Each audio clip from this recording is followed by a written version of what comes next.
एक ज़माना था कि संजीवनी क्रेडिट कोऑपरेटिव सोसाइटी ने अपने ग्राहकों के लिए एटीएम भी लगवा दिए थे। हेलो फ्रेंड, नमस्कार और आदाब दोस्तों, मैं यूएस खान और आप देख रहे हैं एसटी न्यूज़ टीवी। जैसे कि आप जानते हैं कि आदर्श क्रेडिट कोऑपरेटिव सोसाइटी से पीड़ित निवेशकों के हमारे पास अक्सर कमेंट आते हैं और कहते हैं कि संजीवनी क्रेडिट कोऑपरेटिव सोसाइटी के बारे में कुछ न्यूज़ दें। तो दोस्तों, न्यूज़ हमारे पास कुछ खास तो नहीं है, लेकिन सोसाइटी की कुछ ऐसी जानकारियां हमारे पास हैं जो आपको न्यूज़ से कम नहीं मिलेंगी।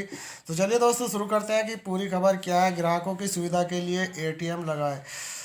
संजीवनी क्रेडिट कोऑपरेटिव सोसाइटी ने अपनी शाखाओं के विस्तार के साथ ही ग्राहकों की सुविधा के लिए एटीएम तक लगा दिए थे, जबकि क्रेडिट कोऑपरेटिव सोसाइटी एटीएम नहीं लगा सकती थी।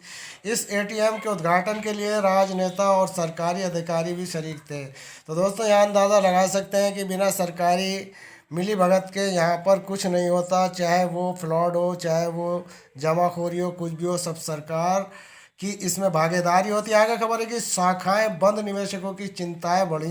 बाड़मेर में पहली क्रेडिट कोऑपरेटिव सोसाइटी के रूप में संजीवनी वर्ष 2007 में शुरू हुई थी। इसी दौरान बाड़मेर ज़िले में तेल, गैस और लिग्नाइट और अन्य क्षेत्रीय व्यापारिक बूम आया हुआ था। तो तेल और गैस कंपनियों के बागडोर में निवेश और भूमि जो बेची गई थी किसानों की, जो कंपनियों ने खरीदी थी, उसके बदले में करोड़ों रुपया किसानों के पास आए थे। इस सोसाइटी ने लोगों को लुभावने वादों के साथ झांसे दिए और कम समय में दुगना राशि करने का झांसा देकर हजारों करोड़ों रुपया निवेशकों के यहाँ पर जमा करा लिए। कहाँ पर करा लिए दोस्तों? संजीवनी क्रेडिट कोऑपरेटिव सोसाइटी में निवेशकों की पूंजी पर आलीशान दफ्तर और गाड़ियाँ और फ्लैट खरीद लिए। किसने? संजीवनी क्रेडिट कोऑपरेटिव सोसाइटी ने।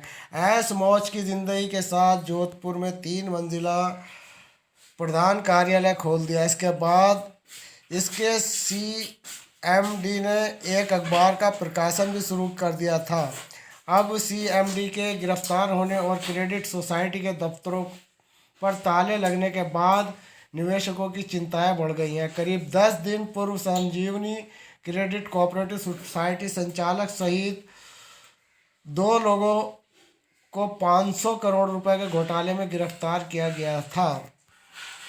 तो दोस्तों, ये बड़ी खबर आपको एसटी न्यूज़ चैनल से दी जा रही है और आपको जानकारी दे दें कि जब भी कोई बड़ा घोटाला होता है उसमें सरकारी ने कर्मचारी और नेता उसमें सम्मिलित होते हैं। ये एक दो मामला नहीं, ना जाने कितने ऐसे मामले हैं जो सरकार की मिली भगत से ही ये सब कुछ चलता है। और जब निवेशकों के पैसे देने की बारी आती है तो यही सरकार इनको सांप सूंघ जाता है और इस तरीके से ये लोग गूंगे हो जाते हैं कि गरीब निवेशकों के पैसे देने की कोई भी मतलब प्रोसीजर नहीं चलवा पाते। क्यों नहीं चलवा पाते? क्योंकि ये खुद पैसा हड़प कर लेकर बैठे होते हैं। इसलिए ये पीड़ित निवेशकों की हर एक जो इनको क्या बोलते हैं, ज्ञापन दिए जाते हैं, उन ज्ञापनों को बड़े प्यार से लेते हैं और लेने के बाद उनको कचरे में डाल देते हैं। क्योंकि उन्हें पता है कि अगर हम आदरणीय नरेंद्र मोदी जी के पास इन ज्ञापनों को भेजेंगे तो इन्हीं की पॉल पट्टी खुल जाएगी। ये सारे एक थैली के चट्टे बट्टे, इनसे कोई उम्मीद नहीं की जा सकती। तो दोस्तों, आज वक्त आ गया है कि सभी निवेशकों को संगठित होकर और अपनी आवाज़ उठाएं, अपनी आवाज़ को बुलंद करें, धरने करें, प्रदर्शन करें, भूख हड़ताल करें, कुछ भी करें, लेकिन निवेशक मीडिया में जागरूक रहने के लिए कुछ ना कुछ ज़रूर करें।